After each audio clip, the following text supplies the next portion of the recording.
और आशुतोष सर अपना जी जान उसमें लगाए दे रहे हैं, ठीक है। तो और कल आशुतोष सर टॉप कुछ क्वेश्चन छांट के रखे हैं जो कि बोर्ड के एग्जाम में बनने के चांस बहुत ज्यादा हैं। तो कल शाम को वो 4 बजे कराएंगे आप लोगों को। देखो कह रहे हैं यदि अल्फा और बीटा बहुपद 2x square minus 3x plus 5 के मूल है तो आपको इसकी वैल्यू बताना है क्या होगा। वेरी मोस्ट तो नहीं होगा, गलत भी हो सकता है, समझ में आ रही बात। तो देखो हमने क्या कहा, हमने इसमें से कॉमन लिया अल्फा और हमने कॉमन लिया बीटा, तो सर अंदर हमारे पास अल्फा बचेगा, यहां पर बचेगा कि नहीं बचेगा बताओ। और यहां पर अल्फा और बीटा निकल गया तो एक बार बीटा बच गया। यानी अगर मैं कहीं से अल्फा प्लस बीटा की वैल्यू निकाल लूं और अल्फा डॉट बीटा की वैल्यू निकाल लूं तो काम हो जाएगा। बोलो हो जाएगा कि नहीं हो जाएगा, हो जाएगा। तो चलो देखो, अब अगर मैं ध्यान से देखूं तो मुझे अल्फा डॉट बीटा या अल्फा प्लस बीटा पहले लिख लो। मुझे अल्फा प्लस बीटा की वैल्यू पता हो जाएगी। क्या होता है फॉर्मूला, माइनस एक्स का गुणांक, यानी माइनस और एक्स का गुणांक फिर से माइनस का 3 है ना। फिर उसके बाद हमारे पास एक्स स्क्वायर के आगे 2 दिख रहा है, यानी हमारे पास आंसर आ गया 3/2।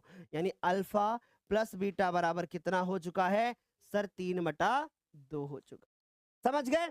इसी प्रकार से अगर हम अल्फा डॉट बीटा की वैल्यू निकालें तो क्या फॉर्मूला होता है, अचर पद, यानी ये वाला पद लिखते हैं हम लोग और फिर एक्स स्क्वायर के आगे 2 होता है। तो सर ये हो गया 5/2, यहां रख दो।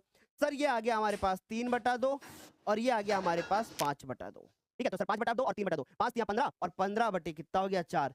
यही सवाल तुम्हें बोर्ड के एग्जाम 2024 में कहीं ना कहीं अगर आपने सॉल्व किया है तो जरूर मिला होगा, आपने जरूर देखा होगा। ये 15/4 वाला सवाल आपने जरूर देखा होगा और आपने तक सारे बच्चों को क्लियर।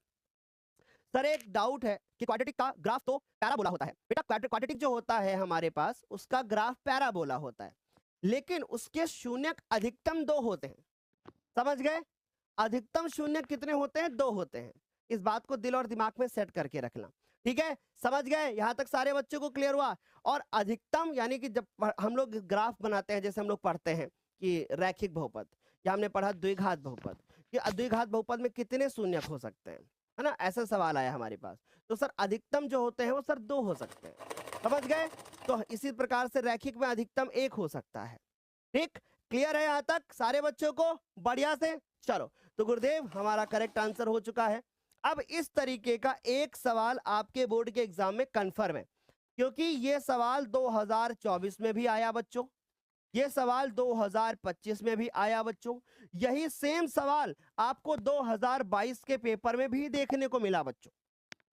और ये सवाल जब पेपर में आता है बहुत कंफ्यूज करता है आप लोगों को, क्योंकि अक्सर इसको आगे को पीछे